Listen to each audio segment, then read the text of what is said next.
우리 84번부터 하면 될 것 같아요. 84번. 저희 고객과의 계약에서 생기는 수익인식 5단계 얘기를 하고 있었는데 3단계까지는 저번 시간에 얘기했고 4단계예요. 근데 사실 4단계는요, 여러분, 제일 중요한 게 이거밖에 없어요. 우리 계약 개시 시점에 거래 가격이 100원이었대요.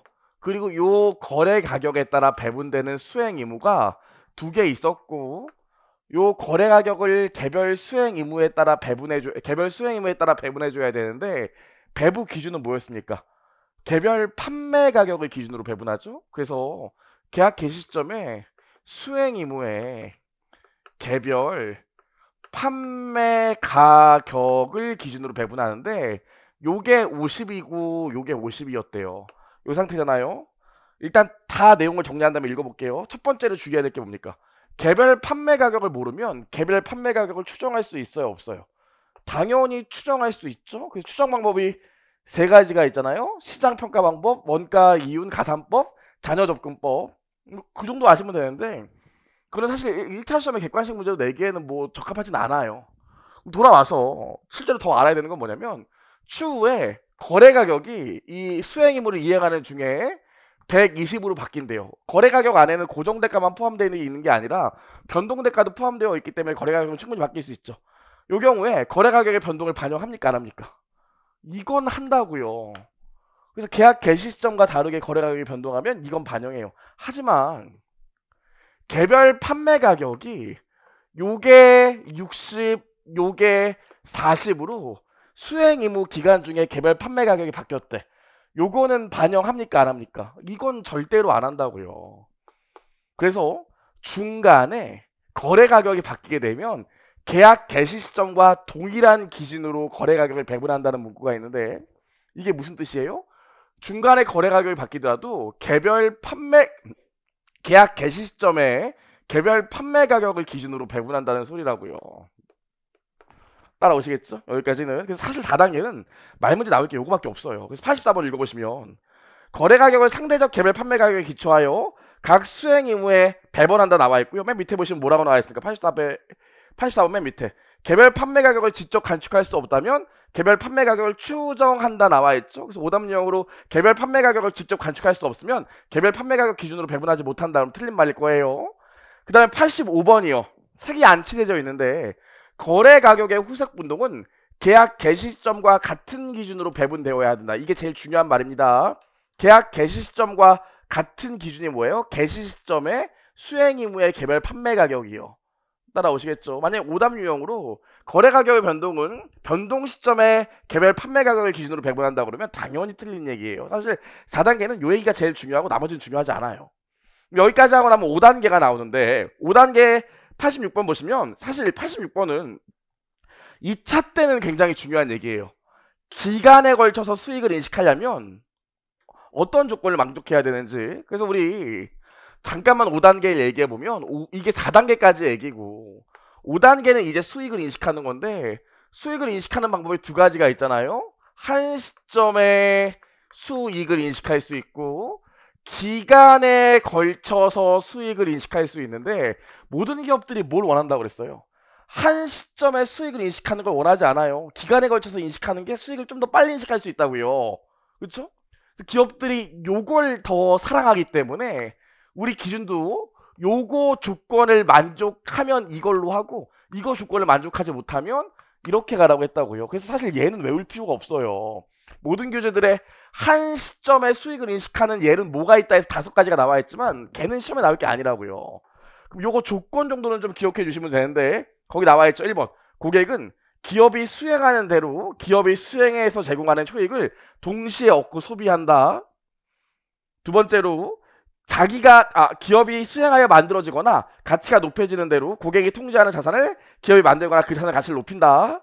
세 번째로, 대체 용도가 없고 지금까지 완료한 부분에 대해서 집행 가능한 지급 청구권이 있어야 된다. 이렇게 나와 있는데, 사실 2차 시험이라면 이거 1, 2, 3번을 다 쓰라고 약술로 낼 수 있지만 저 1차 시험에 이걸 무슨 말문제로 냅니까? 그래서 이것만 기억하시면 돼요. 요 세 가지를 모두 만족하는 게 아니라 세 가지 중에 하나만 만족하면 돼요. 그래서 거기 뭐라고 나와 있어요? 다음 기준 중 어느 하나를 충족하면 나와 있죠? 세 개 중에 하나만 만족해도 기간에 걸쳐서 수익을 인식할 수 있습니다. 여기까지 봤고 87번은 동일한 수행 의무에 대해서는 동일한 진행률을 쓸 수 있다는 소리거든요. 87번에는 맨 밑에다 그냥 써놓을게요. 동일한 수행 의무에 대해서는 동일한 진행률 사용. 거기까지만 써놓으시면 돼요. 그렇게 중요한 얘기 아니기 때문에 여기까지만 보시면 되고, 자, 좋아요.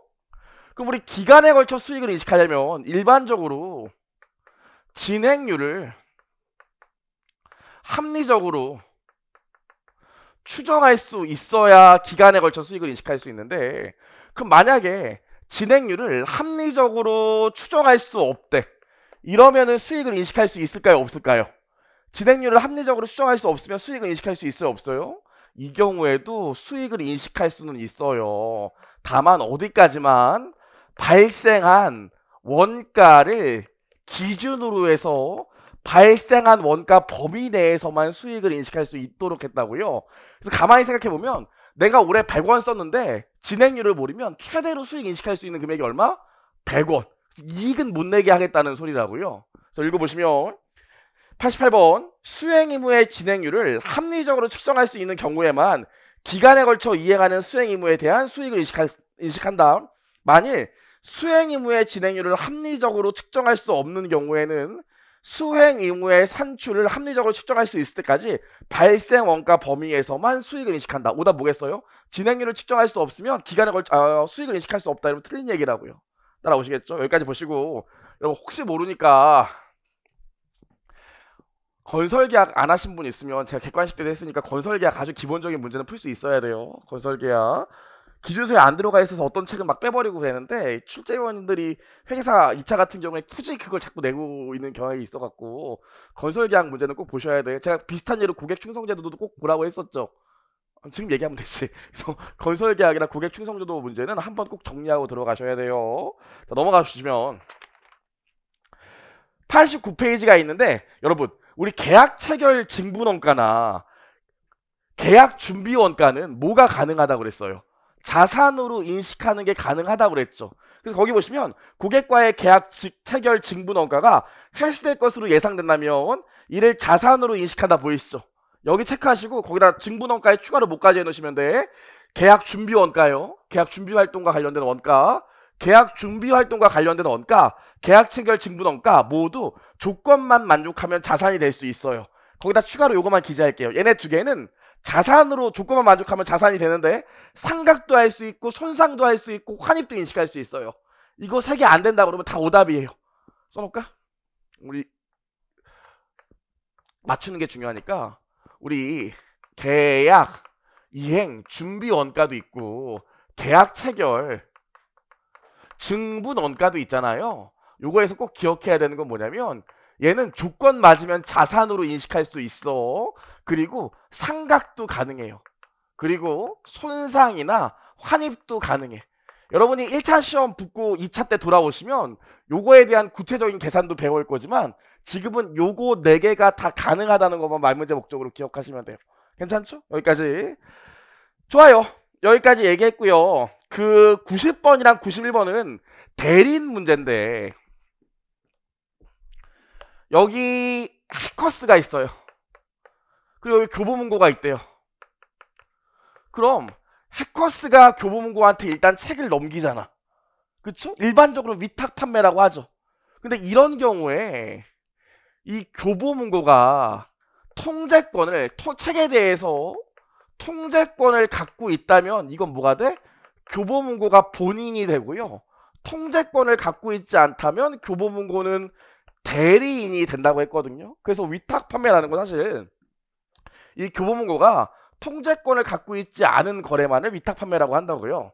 그럼 돌아와서 한 개씩 정리해 볼 건데 통제권이라는 건 도대체 뭐야? 통제권을 이전했다. 혹은 고객이 우리 수행의무를 이행한다는 말이 뭡니까? 고객에게 해당되는 자산의 통제권을 이전하는 걸 수행의무를 이행한다고 하거든요. 따라오시죠? 그럼 결국 통제권을 이전한다는 건 자산에 대한 권리를 이전한다는 소린데 이 통제권이 이전되면 실제로 해커스가 교보문고에 책을 넘길 때 판매가 된 게 맞기 때문에 그 책은 누구 걸로 봐요? 교보문고 걸로 보죠. 어렵지 않죠? 그리고 요 경우에 교보문고가 고객한테 책을 팔았어. 그리고 100원을 받았대. 그럼 교보문고가 해당되는 책의 통제권을 갖고 있다면 교보문고가 고객한테 100원짜리 책을 팔았다면 수익으로 인식해야 될 금액은 얼마입니까? 100원이죠. 그래서 내가 본인이라면 수익으로 인식하는 금액은 순액이 아니라 총액으로 인식해야 돼요. 여기까지 기억나시죠? 하시면 되고, 만약에 100원 받아서 교보문고한테 해커스한테 90원 넘겨주고 교보문고는 10원 받는 계약이야. 이 경우에도 교보문고는 10원 매출 잡고 90원 매출원가 잡으면 된다고요. 근데 만약에 교보문고가 통제권이 없대. 그럼 대리인이지. 그럼 요 경우에 교보문고가 수익으로 인식할 금액은 얼마예요? 10원만 수익으로 인식한다고요. 그래서 대리인일 경우에는 수익도 순액으로 인식해요. 요 정도는 좀 기억해 주셔야 돼요. 그래서 90번 보시면 고객에게 재화나 용역이 이전되기 전에 기업이 그 특정 재화나 용역을 통제한다면 이 기업은 본인이 된다. 여기까지만 나와 있는데 거기 본인이다에 추가해 뭘 써놓으면 돼? 수익을 총액으로 인식한다. 꼭 써놓을게요. 본인이라면 수익을 총액으로 인식합니다. 그럼 91번 보시면 기업이 수혜 의무가 다른 당사자가 특정 재화나 용역을 제공하도록 주선하는 것이라면 이 기업은 대리인이다. 즉 거기다 추가로 써놓을 게 뭡니까? 대리인의 경우에는 통제권을 이전받지 않았고요. 즉 통제권이 없고 대리인의 경우에는 그렇기 때문에 수익도 어떻게 인식해? 순액으로 인식합니다. 따라오시죠. 꼭 기억해 놓으시고 92번 보시면 수익의 이 고객 충성제도 얘기는 안 할 거고 라이선스 얘기가 나오는데 이 라이선스가 무언가를 빌려준다는 거 아니겠어요? 그럼 라이선스도 수익으로 인식하는 방법이 두 가지가 있죠. 뭐가 있어요? 사용권과 접근권이 있는데 다 아시겠죠? 사용권은 수익을 인식할 때 어떻게 인식합니까? 얘는 한 시점에 수익을 인식하고요. 접근권은 언제 수익을 인식하죠? 기간에 걸쳐 수익을 인식해요. 모든 기업들이 뭘 원한다고? 얘보단 얘를 원한다고요. 이게 빨리 수익을 인식할 수 있기 때문에. 그래서 이 경우에도 접근권에 해당하는 조건만 있고 접근권에 해당하는 조건에 만족하지 않으면 그때서야 다 사용권으로 간다고 돼 있다고요. 접근권의 조건이 세 가지가 있는데 저희 시험에 그것까지 외울 필요는 없을 것 같아요. 그냥 접근권에 해당하면 기간에 걸쳐 수익을 인식하고 사용권에 해당하면 한 시점에 수익을 인식한다. 요 정도까지 기억하시면 돼요. 물론 2차 때는 기억을 하셔야겠지만 좋아요. 그래서 거기 보시면 92번 접근권에 해당한다면 기간에 걸쳐 수익을 인식하고 사용권에 해당한다면 한 시점에 수익을 인식한다. 여기까지 체크하시면 될 것 같아요. 그래서 수익은 요 정도 어저께까지 저번 시간에 봤던 것까지 다 합해서 요 정도 기억하시면 되고요. 우리 재고자산으로 넘어가 있는데 은근히 재고자산도 여러 가지 부분에서 말이 잘 나오죠. 말이 잘 나와요. 그럼 일단 첫 번째로 보면 재고자산에 우리 취득 원가를 보면 재고자산의 취득 원가를 보면 우리 매입 원가가 있고요. 전환 원가는 당연히 저희 시험에 나올 게 아니고 기타 원가는 뭐라고 그랬죠? 재고자산이 경영자가 원하는 장소, 경영자가 원하는 상태에 이르게 하는데 들어가는 원가를 기타 원가라고 한다고 했지. 그럼 기타 원가의 가장 대표적인 게 뭐예요?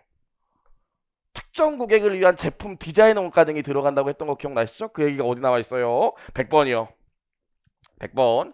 특정한 고객을 위한 비제조 간접 원가 또는 제품 디자인 원가를 재고자산 원가에 포함하는 것이 적절할 수도 있다. 이게 기타 원가 얘기라고요. 실제로 기타 원가에 대해서 기준서에 딱 요 정도 문구만 나와 있고요. 하니까 꼭 기억을 좀 해주시고. 자, 그럼 여기까지 하고 나서 일단 여기서 보면 요 매입 원가 내에 여러 가지가 정말 있죠. 여기 매입 가격 있고 그리고 뭐 있습니까? 애누리, 환출, 할인 있고요. 물론 이건 빼주는 거고 그 다음 모두 빼줘? 리베이트도 빼주죠? 이거까지는 당연히 알 거고 저기서 제가 뭐 매입 운임, 선적지 인도 조건까지는 얘기하고 싶진 않지만 빨리 좀 정리를 해보면 매입 운임 보면 선적지 인도 조건이 있고 도착지 인도 조건이 있는데 선적지 인도 조건은 어떻게? 선적하는 순간 구매자 거기 때문에 선적지 인도 조건 같은 경우에 매입 운임을 재고자산의 취득 원가에 가산해 줘야 되죠. 하지만 도착지 인도 조건은 어떻게 돼? 판매자가 부담하기 때문에 판매자의 판매 부대 비용이 나랑은 전혀 고려할 필요가 없다고 그랬죠. 여기까지 보시면 되고요.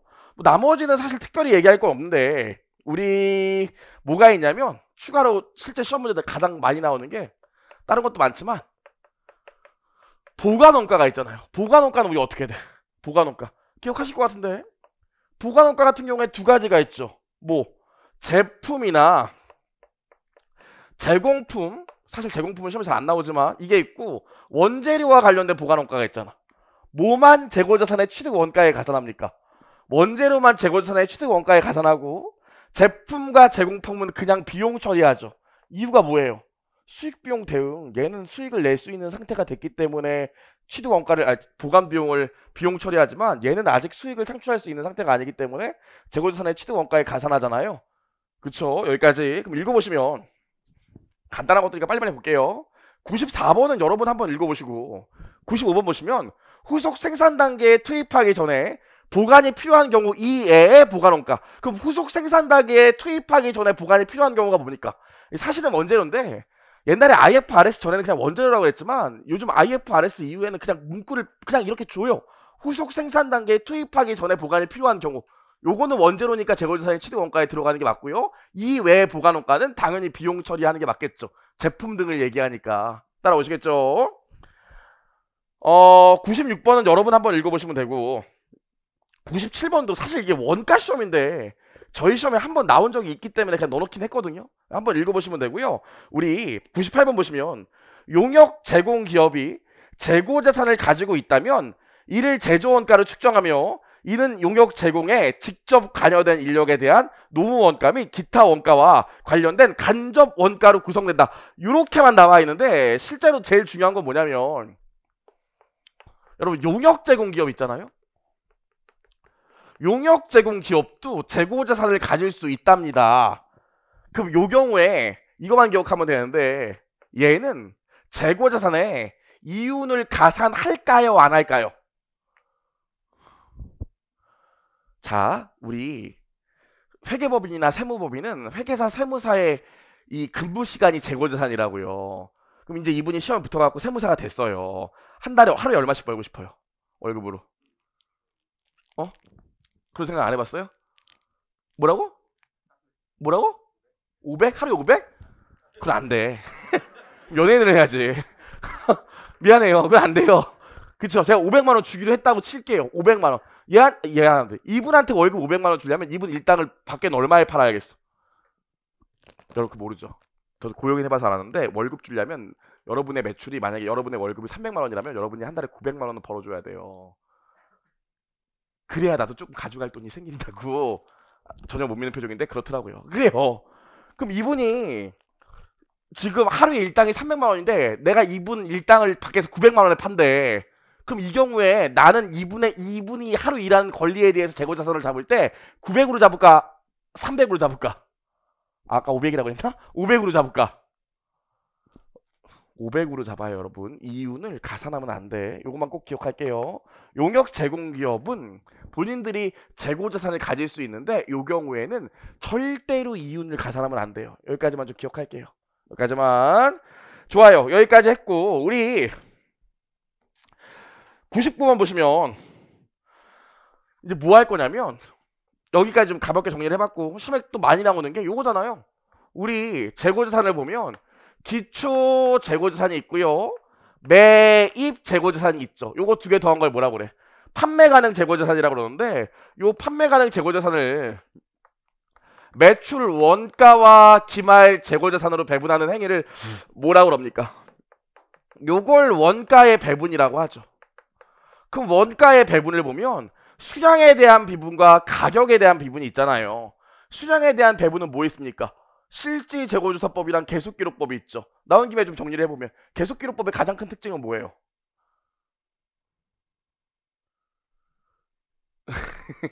그죠? 계속기록법이랑 실질 재고조사법이 있는데 계속기록법의 가장 큰 특징은 판매할 때도 재고자산에 대해서 매출원가를 기록한다는 거죠. 그렇죠? 실질 재고조사법의 가장 큰 특징은 뭡니까? 판매할 때는 재고자산에 대해서 회계 처리하지 않고 기말 시점을 회계 처리한다는 특징이 있죠. 따라오시죠? 그래서 계속기록법에 의한 기말 재고를 뭐라고 그랬어요? 제가 추정 전 시산표상의 재고자산이라고 했고 실질 재고조사법에 의한 재고자산을 뭐라고 그랬어요? 실지 재고조사법에 따른 기말의 재고자산은 어떤 재고라고 그랬어요? 기말의 실제 창고 내에 존재하는 재고라고 그랬지. 그래서 요거 두 개 계속기록법에 의한 기말재고와 실지 재고조사법에 의한 기말재고의 수량 차이가 뭐라고 그랬어요? 그게 감모라고요. 그래서 문제에서 계속기록법상 기말재고를 주고 감모 수량을 주면 빼서 창고상 재고로 만드는 게 맞지만 감모 수량이랑 실지 재고조사법에 의한 기말재고자산 수량을 주면 얘는 이미 창고상 수량이라서 감모가 이미 고려가 되어 있기 때문에 뺄 필요가 없다고 얘기했었잖아요. 기억나시죠? 여러분 이거 제가 이거보다 더 자세히 얘기하면 우리 시간 내에 못 끝내요. 그렇죠? 여기까지. 자, 그 다음에 여기 보면 P는 뭐 있어? P는 뭐 있어요? 개별법도 있고 선입선출법도 있고 평균법도 있고 후입선출법도 있죠. 얘네들을 뭐라고 그래? 원가 흐름의 가정이라고 하잖아요. 왜? 실제로 이거와 다르게 얘는 검증이 안 되는 경우도 있기 때문에 일정 가정을 세워서 원가 흐름을 그냥 가정한다고 그랬잖아. 그래서 얘를 원가 흐름의 가정이라고 하는데 아시죠? 후입선출법은 IFRS를 절대로 인정하지 않고 개별법은 언제만 쓸 수 있다고 그랬어요. 개별법은 내가 언제 사온 게 언제 팔렸는지 정확히 안다는 거라고요. 실제로 뭐만 가능하다고 그랬습니까? 청담동에 있는 다이아몬드 가게만 가능하다고 했던 거 기억나시죠? 비싸고 수량이 몇 개 없고 개별적으로 차이가 심한 애들만 개별법을 쓸 수 있다고요. 나머지는 다 선입선출법이나 평균법 써줘야 돼요. 그 얘기가 어디 나와 있습니까? 99번에 나와 있죠. 99번 보시면 통상적으로 상호 교환될 수 없는 재고자산 항목의 원가와 특정 프로젝트별로 생산되고 분리되는 재화 또는 용역의 원가는 개별법을 적용하고요. 개별법을 적용하지 않는 애들은 선입선출법이나 가중평균법 쓴다 나와 있는데 제가 여기 또 씌워 놓진 않았지만 상호 교환될 수 있고 특정 프로젝트별로 생산되고 분리되지 않는 재고자산은 뭘 써줘야 돼? 개별법이 아니라 선입선출법이랑 평균법 써줘야 된다고요. 이 문장 두 개가 다 잘 나왔으니까 꼭 기억을 하시고 그럼 넘겨보시면 101페이지 101번부터 쭉 요 얘기들이 좀 나와 있는데 솔직히 말하면 우리 기본 강의 때나 객관식 때 제가 선입선출법, 이동평균법, 총평균법, 후입선출법 했어. 기말 재고자산은 요게 제일 크고 매출원가는 요게 제일 크고 막 이런 얘기 했잖아요. 사실 저희 시험에 이거 나온 적이 없어요. 너무 쉽기 때문에. 나 외웠는데 외우면 잘 됐죠 뭐. 근데 사실 이게 나온 적이 없다고요. 그래서 보시면 101번이랑 102번 요 정도만 실제로 저희 시험에 나왔지 뭐 매출원가는 어떤 게 크고 이런 거 저희 시험에 안 나온다고요. 그러니까 크게 외울 건 필요 없고 101번 보시면 물가가 지속적으로 상승하는 경우 선입선출법하의 기말재고자산 금액이 평균법하의 기말재고자산보다 적지 않다. 크다는 소리죠.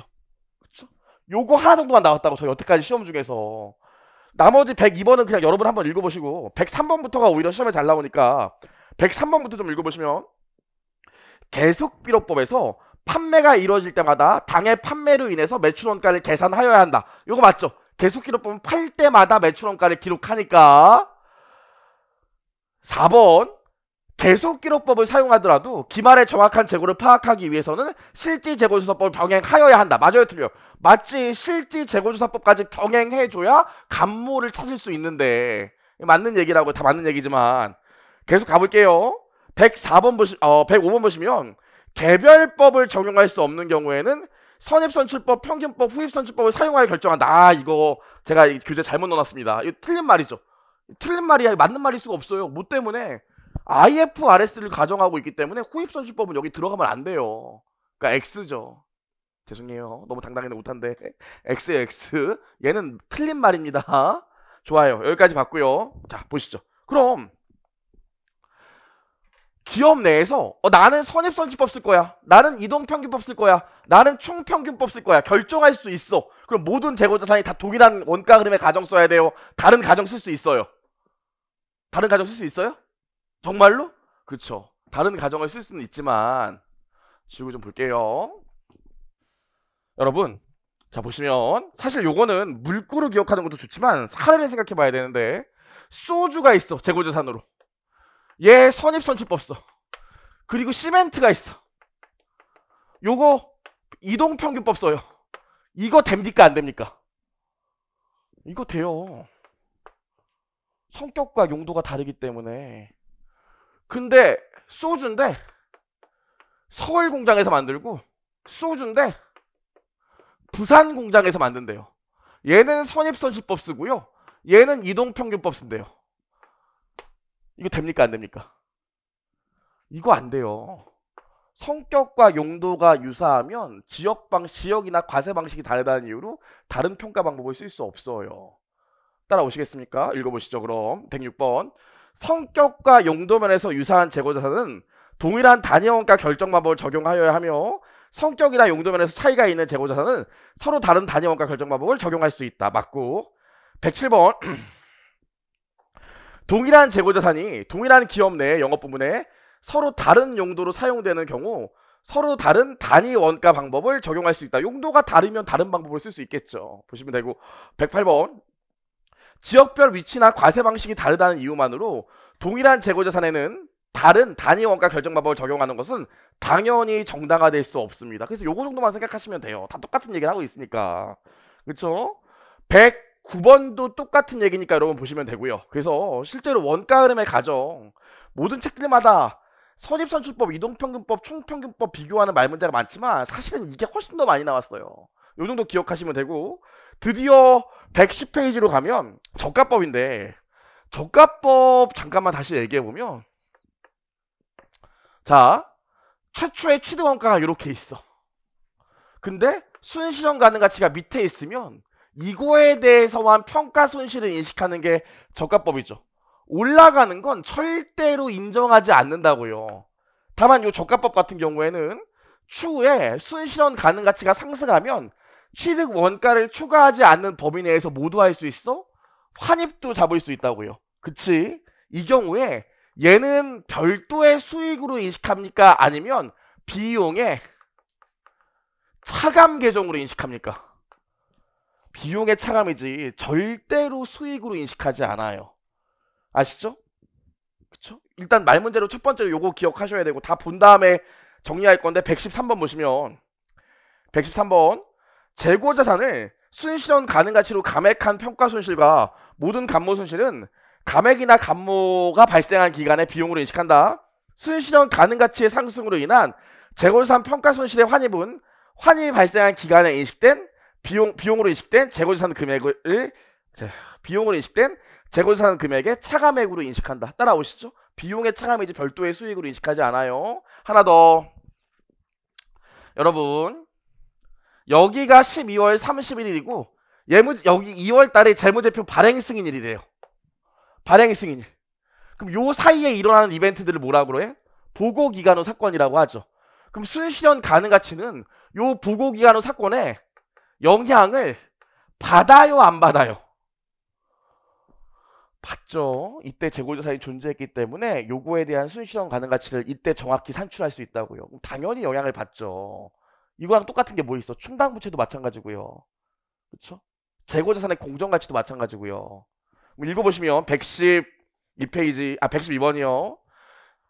보고기간 후 사건이 보고기간 말 존재하는 상황에 대하여 확인을 해주는 경우 그 사건과 직접 관련된 가격이나 원가의 변동을 고려하여 추정한다. 다른 말로 보고기간 후 사건을 반영한다고요. 순실현 가능 가치는 여기까지 체크하시면 되고, 그럼 저가법 말문제로 나올 거 지금 하나, 둘 받고 또 말문제로 나올 수 있는 게 우리 뭐가 있습니까? 재고자산의 종류가 A, B랑 숫자 1번, 숫자 2번. 재고자산 이렇게 종류가 많대. 그럼 우리가 재고자산을 인식하는 방법이 항목별로 인식하는 방법도 있고요. 조별로 인식하는 방법도 있고 총계법으로 인식하는 방법도 있잖아요. 우리 IFRS는 어디까지 인식해? 이게 원칙이고 예외적으로 얘까지 가능하고 총계는 절대 인식하지 않죠. 그렇죠? 그래서 여러분 이 재고자산 조별 기준 계산 문제도 풀 수 있으셔야 되잖아요. 꼭 기억을 하시고, 그래서 그 얘기가 어디 나와 있냐면 110페이지 보시면 110번 보시면 재고자산은 서로 유사하거나 관련이 있는 항목들을 통합하여 적용하는 것이 적절하지 않는 한 항목별로 순실현 가능 가치에 감액하는 저가법을 적용한다. 이게 무슨 소리예요? 항목별 적용이 원칙이고 예외적으로 조별까지만 허용한다는 소리가 기준서에 이렇게 나와 있다고요. 괜찮죠?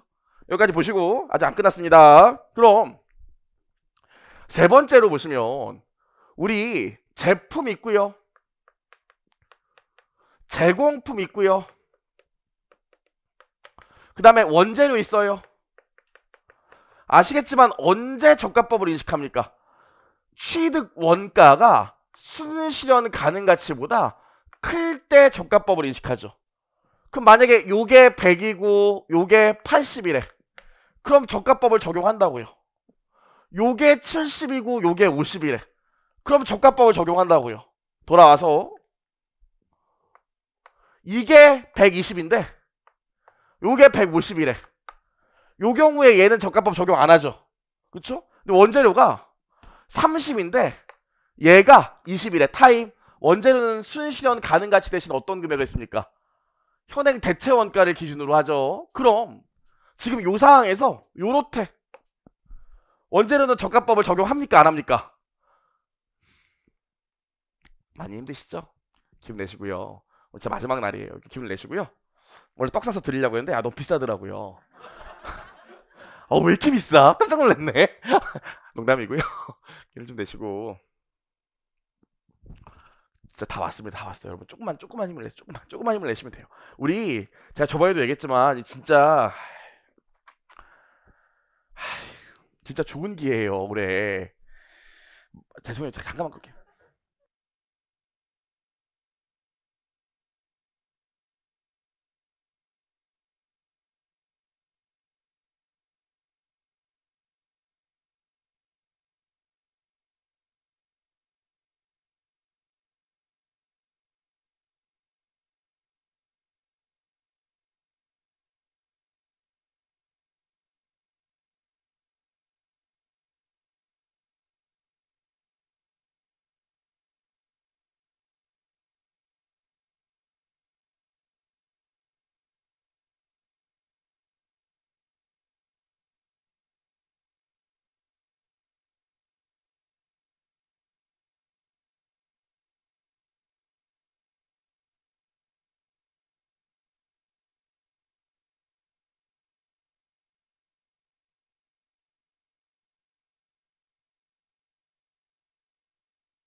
생각을 해봐요. 지금 좀 있으면 출제위원 들어가. 출제위원 들어가는데 문제를 막 다 죽여버려야지 어렵게 내. 그럼 출제위원장이 뭐라고? 김 교수!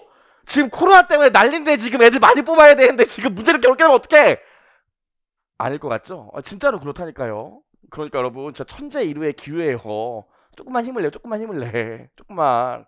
여러분 되게 잘하고 있다고요. 기운 내시고 말문제 특강 이거 안 해도 될 것 같지만 해야 돼요. 말 문제가 아예 안 나오는 해도 있어. 한두 문제 나오는 해도 있지만 보통 8문제 나온다고요. 제가 늘 얘기하잖아. 원가까지 합해서 말 문제 한 10개 되면 요거를 5분 내에 풀고 좀 막고 그래야 된다고요. 맨날 애들 갔다 오면 말 문제 어려웠대. 아저씨가 공부 안 하니까 어렵지. 볼게요. 기운 낼게요, 여러분. 기운 낼게요. 자, 보시죠. 어디까지 했어, 지금 우리? 그래요. 그래서 여러분 보시면 실제로 관련된 제품의 평가 손실을 적용하지 않으면 원재료는 현행 대체 원가가 장부 금액보다 작더라도 저가법을 적용하지 않는다고요. 그 말을 어떻게 표현했어요? 111페이지 111번 보면 완성될 제품이 원가 이상으로 판매될 것으로 예상되는 경우에는 그 제품이 생산에 투입하기 위하여 보유하는 원재료는 감액하지 아니한다. 무슨 소리입니까? 관련된 제품이 원가 이상으로 판매되면 다른 말로 관련된 제품이 저가법 적용 대상이 아니면 원재료는 무조건 아니라고요. 따라오시겠죠? 그럼 이 경우에 제공품은 어떻게 된다고 그랬어? 이 경우에 제공품은 관련된 제품과 관련 없이 내가 저가법 평가 도상이라면 저가법을 적용한다고 했던 거 기억나시죠? 오케이. 여기까지 봤습니다. 그럼 114페이지 보시면 또 그런 얘기 했다고 저 새끼 저 인성 봐라 이러지 마시고 자 우리 확정 판매 계약이 있는데 여러분 한 번만 얘기해 볼게요. 확정 판매 계약 오랜만에 내가 100개를 팔기로 했어. 근데 손해 실수한 거죠. 한 개당 판매가가 100원인데 요거 하나 만드는데 들어가는 제조 원가가 120원이래요. 요 계약을 취소할 수 없대. 그럼 확정 판매 계약이니까 무조건 이행해야 되죠. 근데 요 경우에 요거 위약하게 되면 개당 30원씩 돈을 내줘야 된대요. 이거 충당부채에 나와 있는 손실부담 계약이잖아요. 요 경우에 어떻게 합니까? 내가 계약을 이행했을 때 발생하는 손실. 이행하면 100원 받는데 만드는데 120원 들어. 20원씩 손해보는데 100개 팔아야 돼. 그렇다고 계약을 이행 안 하면 위약금 30원을 개당 100개씩 내줘야 돼. 어떻게 한다고 했어요? 두 개 중 작은 금액을 충당부채로 인식한다고 했던 거 기억나시죠? 그래서 이 경우에는 2,000원을 확정판매계약 손실부담 비용, 확정판매계약과 관련된 충당부채로 잡는다고요. 기억나시죠? 무슨 말인지. 그래서 114번 읽어보시면 재고자산 보유수량을 초과하는 확정판매계약을 체결하는 경우 매입단가와 계약단가를 비교하여 손실이 예상되는 경우에는 손실 충당부채를 인식할 수 있다. 따라오시죠? 여기까지 넘겨볼게요. 115페이지는 가볍게 보시면 됩니다. 표준원가나 소매제고법 당연히 쓸 수 있고요.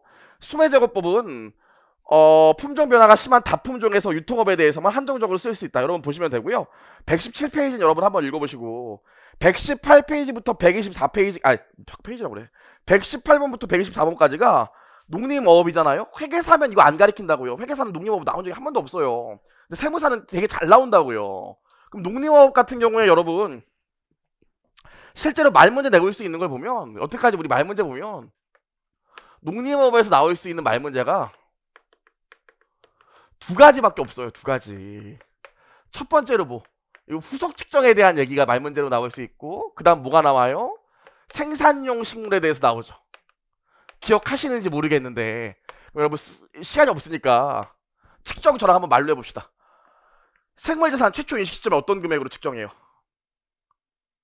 피카츄라면 최초 피카츄를 취득했을 때 얼마로 측정해? 어떤 금액으로? 취득 원가입니까? 순공정가치입니까? 순공정가치죠? 여기서 타임 취득 원가라는 게 도대체 뭐야? 우리 학생이야말로 작년 1월부터 나랑 같이 했던 친구 아닙니까? 그쵸? 뿌듯해. 좋아. 몇 등 했어 이번에? 자 보시면 취득 원가라는 게 뭐예요? 내가 요 자산을 취득하기 위해 제공한 대가의 공정가치를 취득 원가라고 한다고요. 기본적으로 원가라는 말은 요거 사기 위해 내가 제공한 대가의 공정가치가 원가예요. 그럼 최초 취득 시점에 최초 측정을 무조건 모든 자산이 취득 원가로 하는 게 아니라 금융자산, 금융부채, 생물자산 같은 경우에 최초 취득 시점에 공정가치나 순공정가치로 한다고요. 그럼 생물자산 어떤 금액으로 최초 측정해? 순공정가치로 측정하지. 기말에 뭘로 측정해요? 뭐로 측정합니까? 순공정가치로 측정하죠. 그쵸? 그럼 기말에 순공정가치 변동에 따른 평가손익을 어디 반영해? 당기손익에 반영하지. 기본적으로 평가손익을 당기손익에 반영하는 애들은 손상차손 인식해요? 안 해요? 기본적으로 평가손익의 변동을 당기손익에 반영하는 애는 손상차손 인식해요? 안 해? 그쵸, 안 하죠. 그래서 생물자산도 순공정가치로 측정하는 애들은 손상차손 인식 안 한다고요. 하지만 진짜로 순공정가치를 모르는 애들이 있어. 생물자산 중에 취득 시점부터 순공정가치를 모르겠대. 그럼 얘는 뭘로 측정해요?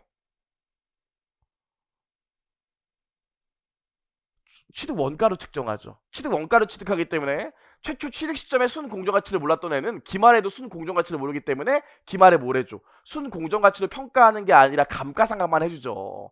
감가상각만 하기 때문에 모두 가능해? 손상도 가능하다고요. 여기까지 봤었고 그 다음에 새끼는 나중에 새끼는 뭐 얘기 안 할게요. 갑자기 송아지가 새끼를 탁 나. 그럼 얘 송아지도 송아지도 생물자산이기 때문에 순공정가치를 측정하고 이쪽에 뭡니까? 평가손익으로 당기손익에 반영하는 거 아시죠? 여기까지 했었고 송아지 우유를 송아지 젖소 우유를 짰대. 우유가 나왔지. 우유가 뭐가 돼? 수확물이죠. 수확물 최초 취득 시점에 어떤 금액으로 측정해? 순공정가치로 측정하죠. 기말은 뭘로 측정해? 재고자산으로 보죠. 그쵸? 재고자산으로 본다는 말이 무슨 말이었어요? 저가법 적용한다는 소리였죠. 그 다음에 수확물로 생산한 식물이 있어. 우유 짠 다음에 우유로 버터 만들었대. 요건 뭘로 봐요? 최초 취득 시점에 처음부터 재고자산으로 보죠. 그래서 수확물로 가공한 것들은 처음부터 재고자산으로 본다고요. 여기까지 맞죠. 그래서 여러분 요 정도 기준만 말문제로 나오기 때문에 요 정도만 생각해 보시면 돼요. 키핸드북 앞에 다 나와 있잖아. 다만 이때 문제가 되는 게 뭐라고 그랬어요? 이탈리아에 있는 포도나무 농장 같은 경우에 야 우린 포도밖에 없는데 그럼 포도 한 10만 그루 있는데 이걸 매기말 공정가치 평가해? 우리 못해. 사실 포도나무는 매년 포도나무는 꽂혀 있고 포도만 뽁뽁뽁 나오기 때문에 뭐랑 다를 게 없어. 기계장치랑 다를 게 없다고 그랬죠. 그래서 그거에 해당하는 기계장치에 다름없는 애들은 생산용 식물로 봐서 유형자산이랑 동일하게 회계 처리하라고 했다고요. 그럼 실제로 축산농 가면은 생산용 식물로 보내버리고 싶겠어요? 아니면은 생물자산으로 보내버리고 싶겠어요? 생산용 식물로 보내고 싶다고요. 생물자산으로 보내는 순간 매기 말에 공정가치 평가해야 되기 때문에 돈이 많이 든다고. 그래서 기업들은 요거 하고 싶어 해요. 그럼 요거 기준이 엄격해야겠지. 그래서 우리 시험에 뭐 나왔습니까? 요거 안 되는 애들 나왔잖아요. 제 기준부터 얘기하면 요게 안 되려면 이게 안 되려면 팔면 안 돼. 아무튼 내가 팔리면 생산용 식물이 되면 안 돼. 나는 계속 꼿꼿이 있어야 돼. 감나무라서 감 따고 나무는 계속 남아있어야지. 감나무 향기 좋다고 자르면 그러면 생산용 식물이 아니라고요. 나는 팔면 안 돼. 그래서 우리 시험에 뭐 나왔습니까? 목재로 제공되는 애들은 안 돼. 목재 팔리니까. 그리고 열매 딴 다음에 나도 잘라서 판대. 그러면 이것도 안 된다고 그랬죠. 나는 계속 남아있어야 된다고. 그리고 뭐도 안 돼. 한해살이 작물도 안 된다고 그랬죠. 한해살이. 옥수수는 옥수수 끈 거 떼고 나면 나무 잘라야 된다고요. 이런 것들도 생산용 식물이 안 된다고 그랬죠. 그렇죠? 여기까지 기억하시면 돼. 읽어봅시다. 118페이지 보시면 118번 보시면 생산용 식물에 해당하지 아니하는 것들 나와 있는데 수확물로 수확하기 위해 재배. 나 파니까 안 되겠네. 판매할 가능성이 희박하지 않은 경우. 판매할 가능성이 희박하지 않다는 건 팔 수도 있다는 소리니까 안 되겠네. 재작년에 저희 시험에 2번 예가 나왔죠. 과일과 목재를 모두 얻기 위해 재배한 나무는 생산용 식물에 해당하지 아니한다. 이거 나왔었다고요. 기억을 하시고 한해살이 작물 이것도 안 되죠. 보시면 되고 생물 자산은 최초 인식 119번 최초 인식 시점과 매 부고기간 말에 순 공정가치를 측정한다. 맞고 단 생물 자산 중에서 생산용 식물은 유형 자산으로 분류한다. 보이시죠? 120번 보시면 생물자산의 공정가치를 신뢰성 있게 측정할 수 없는 경우에는 생물자산은 취득원가에서 감가상각 누계액과 손상차손 누계액을 차감한 금액으로 측정한다. 이게 무슨 소리예요? 유형자산으로 원가 모형 가라는 소리입니다. 그쵸? 따라 아까 다 얘기했었으니까 여기까지 보시고 121번 여러분 읽어보시면 되고 122번 보시면 생산용 식물을 제외한 생물자산을 최초 인식 시점의 순 공정가치로 인식하여 발생하는 평가손익과 후속적으로 생물자산의 순공정가치의 변동으로 발생하는 평가손익은 무조건 단기손익이에요. 생물자산은 기타 포괄손익이 절대로 들어갈 수가 없어요. 무조건 단기손익. 오케이, 여기까지 했습니다. 123번 여러분 보시면 되고 124번은 요것만 기억하시면 될 것 같아요. 농림어업을 하는 경우에도 정부로부터 보조금을 받는 경우가 있는데 보조금 받는 데에 있어서 조건이 없으면 조건을 만족하는 시점에 수익으로 인식하고 조건이 있으면 조건을 충족하는 기간 동안 수익으로 인식하죠. 그래서 거기 읽어보면 뭐라고 나와 있습니까? 박스 보시면 조건이 없는 경우에는 정부 보조금을 수취할 수 있게 되는 시점에 수익을 인식하고요. 조건이 있는 경우에는 관련 조건을 충족하는 시점에 수익을 인식하죠. 예를 들어서 야, 너 소 5년 키워야 돼. 안 그러면 중간에 보조금 뺏어갈 거야. 그리고 보조금을 1억 받았으면 1억을 5년으로 나눠서 2천만 원씩 안분해서 인식해야 된다고요. 따라오시죠? 무슨 말인지. 타임. 보조금은 수취하는 시점에 만약에 아무런 조건이 없다면 아무런 조건이 없어. 코로나 때문에 많이 힘드시죠? 그냥 드리는 거예요. 저 경기도 사는데 10만 원씩 준다고 그러더라고요. 다음 달 이사가거든요. 이사가기 잔을 받으려고 어떻게든 받으려고 지금 하고 있어요. 돌아와서 그 아무런 조건이 없는 경우에 수취하는 시점에 수익으로 인식하는 경우 맞죠? 뭐예요? 아무튼 아니야? 나와요. 언제 우리 보조금에서 말문제 가장 많이 나오는 게 뭡니까? 보조금에서 모든 단어에서 나오는 보조금의 말문제 가장 첫 번째가 수취하는 시점이 아니라 수취할 수 있게 되는 시점이에요. 돈 받는 시점이 아니라 조건 충족하는 시점이라고. 그래서 거기도 뭐라고 나와 있어요? 수취할 수 있게 되는 시점. 가장 많은 오답이 수취하는 시점으로 나온다고요. 따라오시겠죠? 오케이. 여기까지 했고요. 호흡이 길었으니까 딱 10분만 쉴게요.